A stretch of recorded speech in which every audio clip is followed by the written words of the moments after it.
Tune Hello, in to and welcome to Around the Political World with John your Rothman. host, John Rothman. I am your host, It'll give us John an opportunity Rothman. to explore today's If you're a fan of major the show, issues. make For sure to almost hit a the follow decade, button I on the was a top talk right of show Apple host on a major Podcasts, American radio Spotify, station. or wherever I've you are worked for listening at this Democrats, very I've worked for moment. Republicans. When you hit and follow, I've tried leave a very review, hard to understand or share an both episode with a sides friend. of every It issue. helps other people To discover me, the show, debate keeps us and going. discussion, So I'd like to they're remind critical you to each our and every understanding day, of the issues, it whether it's expands our domestic base. policy or foreign policy. The art So join of me the deal. Monday through Friday, That wherever is what you made listen to your Donald Trump a podcasts, household for a brief name. yet concise book, rundown best-selling, of the morning and, of news. course, It'll be his 5 to 10 minutes, and you'll suggestion hear my point of view. that and, whenever he makes a deal, I hope you will it respond works. with yours. We so now have check out seen Around a the draft Political World of the with John 14 Rothman. points 5 days of a the week, deal with Iran. and we'll explore the world. There is no together. doubt that we know less now than we knew before. The president himself said, "We don't know what's in the deal." But the president is determined to go ahead with a deal which may be good or may be bad. But the whole point is, it's nothing. The two things that seem to have come out of the deal, if in fact there is a deal, is the reopening of the Strait of Hormuz, which the United States wants, which the Iranians want, which the world wants. And the second thing is that Iran will never have a nuclear weapon, which has been the position of every American president. And I would remind you that was the whole point of the deal that Obama made with Iran. And speaking of a deal, it would appear that Iran is going to profit from the deal.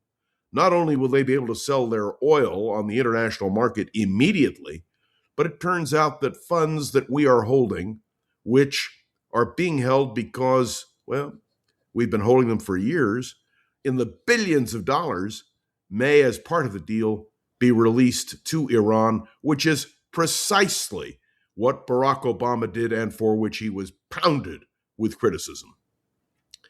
Let me tell you, this is a disaster. A disaster because not even the Republicans, not even the president's own allies, have seen this deal. Not only that, we are told that Marco Rubio, the Secretary of State and National Security Advisor, J.D. Vance, the Vice President, and numerous people in the administration have real doubts about what this deal augurs. So I want there to be no ambiguity here. The goal of what we did, in the president's own words, was to change the government of Iran. He wanted the people of Iran to rise up. He said, this is a once-in-a-generation opportunity. Have you heard that rhetoric again? The answer is no. Instead, the rhetoric you are hearing now is, if Iran doesn't make a deal, we'll bomb them. I have to tell you that I believe that there is a lot to be desired in what this president is doing and how he is proceeding in terms of this policy. The question now is, will the Senate and the House stand up and do something? The president indicated yesterday that he would like congressional approval for his deal. The problem is, nobody has seen the text of the deal. Oh, it's true. The Prime Minister of Canada said he saw the deal, but he wouldn't say where he got it from, and it certainly wasn't from the United States. He said we have our own sources. And he said, well, it looks like a good deal. But what is the deal? And how important is it when you make a deal that all the parties agree to what's happening? By the way, this is not a peace deal. Let's be clear. This is not a peace deal.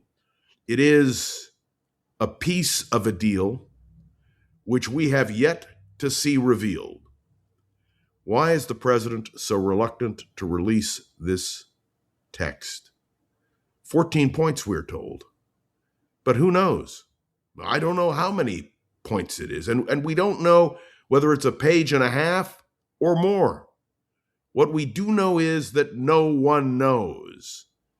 And what we do know is that there is really a goal on the part of Donald Trump, and that is to see the Strait of Hormuz reopened.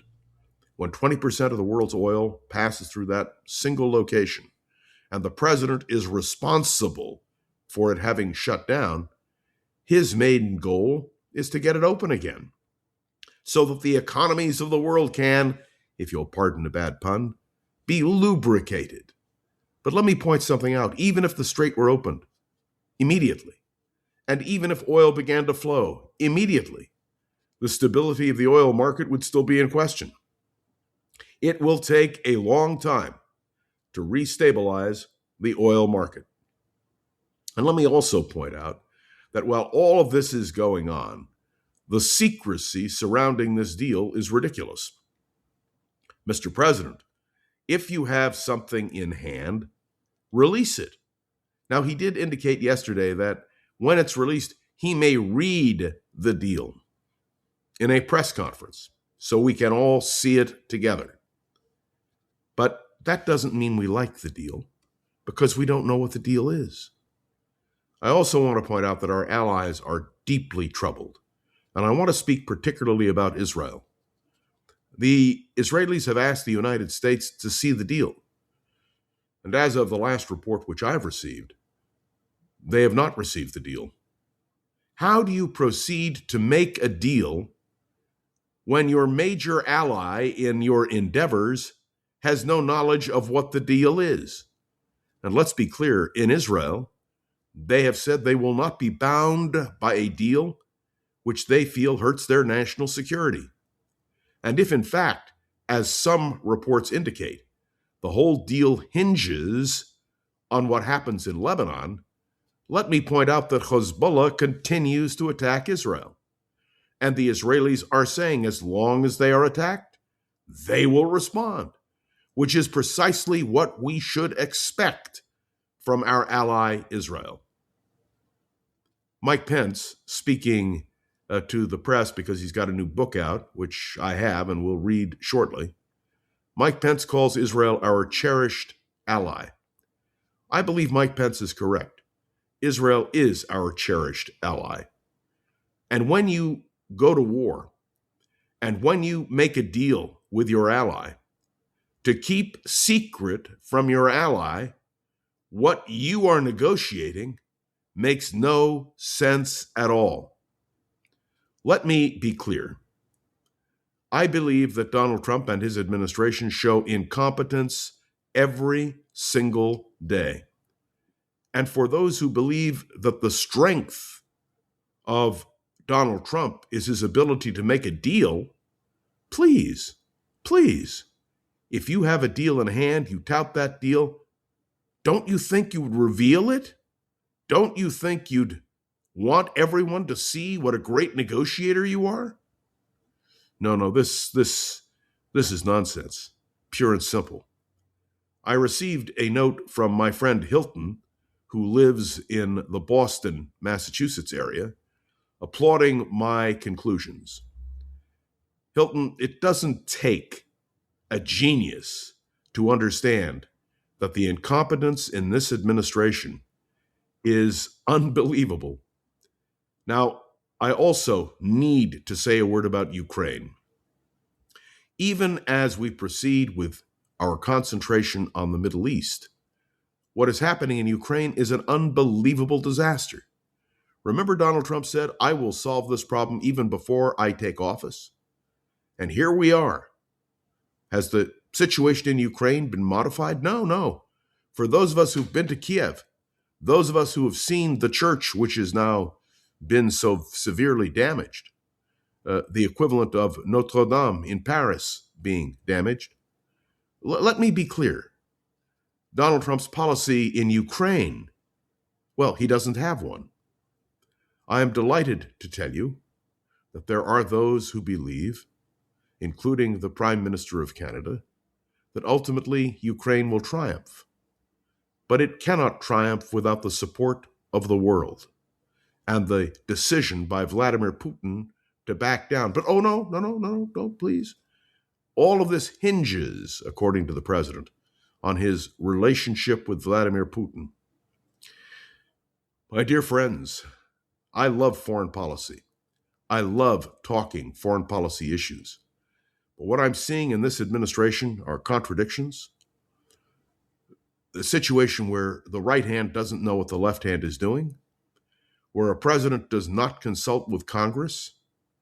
And I have to tell you, it is appalling. It is devastating, not only for us, but for Ukraine and I believe for the Middle East. The president said today, bombs may drop again. Mr. President, that's not much of a negotiating tactic, particularly when you theoretically have a deal on the table. We'll be learning more today and tomorrow and in the weeks ahead, and we will continue to talk about this because it's important. But I also want to say a word about a president who is out for revenge. The first partner of the governor of California, Gavin Newsom, is now being subjected to an investigation, an FBI probe. And when I raised the question with you, even before Donald Trump took office, about the question of retribution, I will be your retribution, he said, and the whole issue of revenge. And one of my dear friends said to me, oh no, there'll be no retribution, there'll be no revenge. Once he's president, all will be well. Let me tell you something. This president has weaponized the Justice Department. This president is going after his enemies. I want to remind you the only conviction that we have had was John Bolton's decision to plea deal because he did take documents which he should not have used in the writing of his book.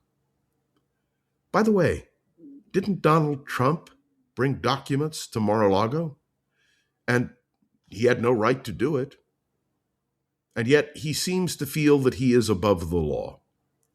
And that, to me, is a major question. No president should be above the law. I reflect on the fact that in his interview with David Frost, Richard Nixon, after he left the presidency, indicated that if the president does it, it's not illegal. I remember being horrified by that thought because no one should be above the law. And I want to remind you that the Supreme Court of the United States issued a judgment, a split decision, that when the president acts in his official capacity, he is not prosecutable. What a horrific decision. And I would remind you that the President of the United States is, in fact, just a citizen, nothing more.